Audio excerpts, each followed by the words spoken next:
Avec la refonte complète des règlements techniques pour la saison 2026, chaque équipe commence à planifier la meilleure manière d'aborder ces changements. Avec un tout nouveau moteur, une voiture allégée de 30 kg, un profil plus petit et une révision complète de l'aérodynamisme, aucun des développements effectués sur la voiture de 2025 ne sera transférable à la saison suivante. Avec des plafonds budgétaires en place et avec un temps de test aérodynamique limité, les équipes doivent prendre une décision difficile, se concentrer entièrement sur le championnat 2025 ou essayer de prendre de l'avance sur la concurrence pour 2026. Quelques équipes ont déjà révélé leur plan, ce qui aura un impact énorme sur la saison 2025. Toutes les quelques saisons, la Formule 1 opère une grande refonte des règlements techniques, ce qui peut impliquer des changements dans les règles aérodynamiques, les moteurs ou même les deux. En 2022, les règlements aérodynamiques ont été modifiés pour introduire l'effet de sol.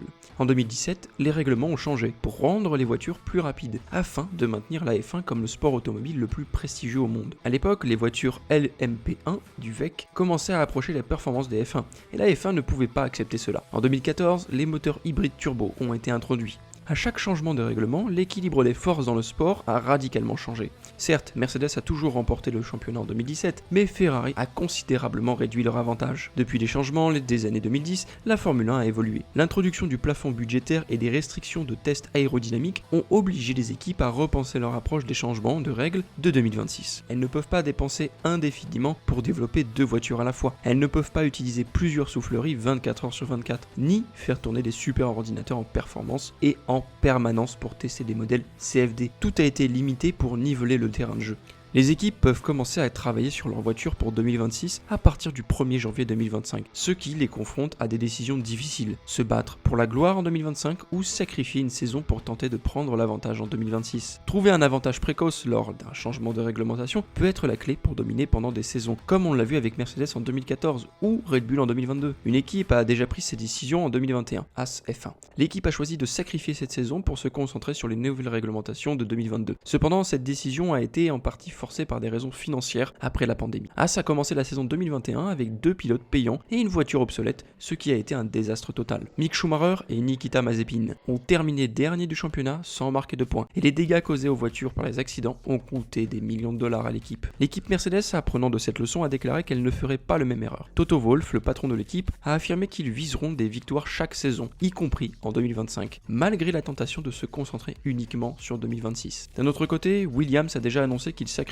en partie la saison 2025 pour se concentrer sur les nouvelles règles de 2026. Bien qu'ayant une excellente paire de pilotes avec Alex Albon et Carlos Sainz maintenant, Jens Wolff, le directeur de l'équipe, a reconnu que 2025 serait une année difficile pour eux. Sainz, après avoir lutté pour des podiums avec Ferrari, devra se préparer à une saison compliquée avec Williams. Mais les deux pilotes savaient qu'ils s'engageaient dans un projet à long terme. Sacrifier cette saison n'offre effectivement aucune garantie de réussite, comme l'a démontré As en 2022. Bien que l'équipe ait concentré tous ses efforts sur la nouvelle réglementation, cela ne s'est pas traduit par des résultats probants. Le pari d'abandonner le développement de la voiture de 2021 pour miser sur 2022 a abouti à des performances médiocres, montrant à quel point une telle stratégie est risquée. Cependant, pour certaines équipes comme Williams, la nécessité de se réinventer à long terme semble plus importante que les résultats immédiats, d'où leur choix d'investir dans les perspectives de 2026. Le dilemme auquel font face toutes les équipes repose sur une question cruciale. Doivent-elles essayer de maximiser leurs chances de succès en 2025, sachant que cela pourrait les handicaper pour 2026, ou bien adopter une approche à long terme, sacrifiant une année en espérant dominer toutes les saisons suivantes. Dans ce contexte, la gestion des ressources devient un exercice d'équilibre complexe. Mercedes, par exemple, ne semble pas prête à sacrifier une saison entière, malgré une période difficile depuis l'introduction des nouvelles règles de 2022, où leur monoplace n'a pas été aussi compétitive que lors des années de domination. L'équipe de Toto Wolff affiche son ambition de rester dans une lutte pour des victoires. Pour Wolff, il n'est pas question de débrancher les machines et de se concentrer uniquement sur 2026. Ils veulent se battre chaque année et tout retard de développement ne sera envisagé que si les résultats de la saison 2025 devenaient irréversiblement mauvais. Cependant, d'autres équipes comme Williams ont moins de pression pour être compétitives à court terme.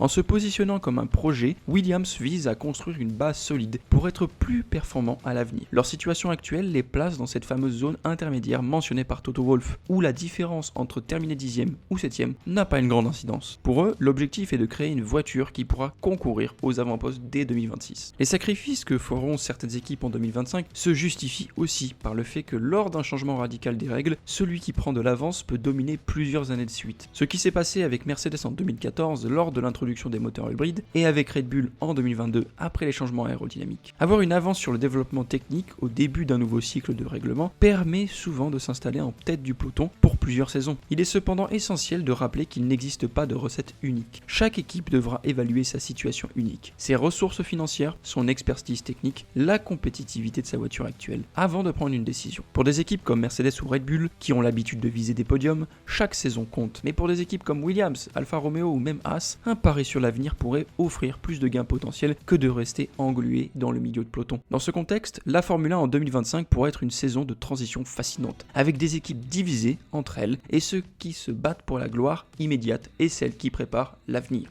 Les décisions que chaque écurie prendra concernant la saison 2025 détermineront en grande partie l'équilibre des forces pour les saisons à venir. Et si l'histoire récente nous a appris quelque chose, c'est que tout peut basculer lors d'un changement de réglementation. Ceux qui réussissent à prendre un avantage technique initial peuvent ensuite le conserver pendant plusieurs années, façonnant ainsi l'avenir du sport. La grande question est donc de savoir qui prendra le pari risqué de sacrifier 2025 pour tenter de dominer 2026 et qui tentera de jouer sur les deux tableaux. Au final, si vous dirigiez une équipe de F1, que feriez-vous ? Iriez-vous à fond pour 2025 en espérant capitaliser sur une opportunité de courte durée, ou écririez-vous la saison 2025 pour viser la gloire à plus long terme avec les nouvelles règles de 2026 ?